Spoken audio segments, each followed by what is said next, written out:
Selamat pagi Bapak Ibu Saudara yang dikasihi Tuhan, apa kabar? Kiranya selalu sehat, selalu semangat, dan tetap menerima berkat yang datang dari Tuhan. Mari kita siapkan hati kita menapaki hari baru yang Tuhan percayakan. Mari kita datang di hadapan Tuhan, kita berdoa. Bapa yang baik, kami datang di hadapan-Mu bersyukur bahwa hari ini kami kembali boleh mendengar suara Tuhan.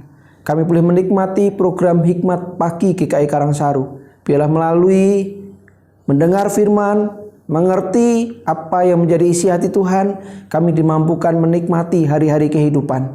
Dan kami percaya Tuhan, ketika kami hidup dalam kebenaran, kami hidup dalam ketaatan, maka Tuhan selalu akan menolong kami.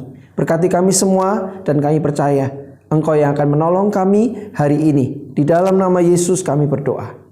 Amin. Bapak Ibu Saudara yang dicintai Tuhan, tema hikmat pagi kita hari ini adalah tinggal di dalam aku. Kita akan membaca Injil Yohanes pasal 6 ayat 56 sampai 59. Namun kita akan fokus di ayat 56 dan 57 saja. Injil Yohanes pasal 6 ayat 56 dan ayat 57 demikian. Barang siapa makan dagingku dan minum darahku, ia tinggal di dalam aku dan aku di dalam dia. Sama seperti Bapa yang hidup mengutus aku dan aku hidup oleh Bapa, demikian juga barang siapa yang memakan aku akan hidup oleh aku. Berbahagia setiap kita Bapak Ibu Saudara yang membaca, merenungkan dan melakukan firman-Nya. Haleluya.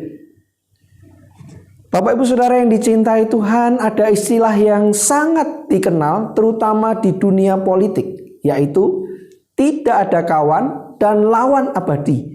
Yang ada hanyalah kepentingan yang abadi.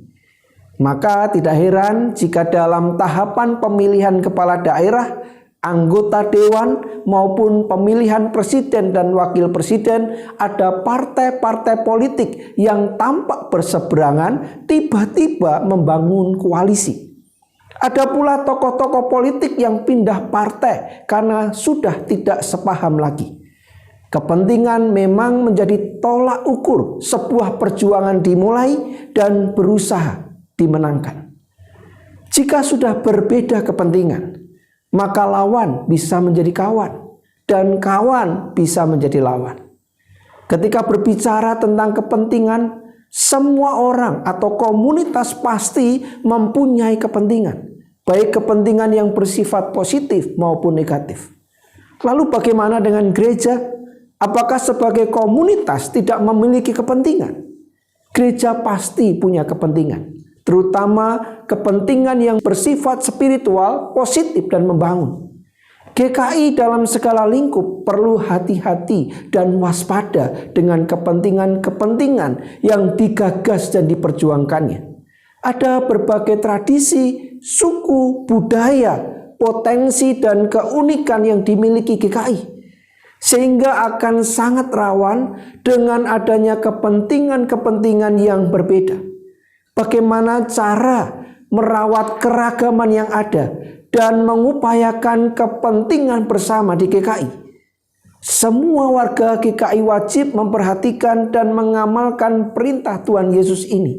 Barang siapa makan dagingku dan minum darahku, ia tinggal di dalam aku dan aku di dalam dia. Sama seperti Bapa yang hidup mengutus aku dan aku hidup oleh Bapa. Demikian juga barang siapa yang memakan aku akan hidup oleh aku. Ayat 56, 57 yang kita baca. Artinya kepentingan GKI dalam setiap lingkupnya adalah Tuhan Yesus saja. Kepentingan utama dan satu-satunya adalah meneladan dan menghadirkan karya-karya Kristus dalam segenap kiprah GKI. Semua keragaman dan kepentingan yang berbeda di GKI harus bercermin kepada kehendak serta kepentingan Kristus. Jika Tuhan Yesus menjadi patron abadi GKI, maka segala keragaman dan kepentingan tidak menimbulkan permusuhan, melainkan menjadi kolaborasi yang saling menguatkan serta mempersatukan. GKI, Gereja Kristen Indonesia, ingin kuat dan terus bersatu, tinggal di dalam aku. Amin. Mari kita berdoa. Bapa yang baik, kami bersyukur bahwa Engkau mengasihi gerejamu, Gereja Kristen Indonesia, sehingga kami boleh memasuki usia penyatuan 33 tahun lamanya. Dan biarlah kami sebagai warga GKI dimanapun kami, secara khusus di GKI Karangsaru, kami juga hidup benar, kami hidup berderap bersama. Dan biarlah GKI Karangsaru dan kami semua sebagai anggota jemaat simpatisannya boleh memuliakan nama Tuhan dengan segala potensi yang kami miliki. Dan segala hal yang kami kerjakan bukan demi kepentingan pribadi, tapi hanya kepentingan Kristus semata. Berkati kami hari ini dan mampukan kami untuk terus berkarya memuliakan Tuhan dimanapun kami berada. Di dalam nama Yesus kami berdoa. Amin. Bapak Ibu Saudara yang dikasihi Tuhan, warga GKI dimanapun kita berada, kita dipanggil untuk terus mengarahkan hati supaya kepentingan Kristus saja yang kita perjuangkan. Gereja kadang terjerat dalam kompetisi dan kepentingan. Ambisi dan pengejaran yang salah arah membawa pertikaian. Gereja wajib kembali kepada kepentingan yang hakiki, yaitu Kristus Tuhan.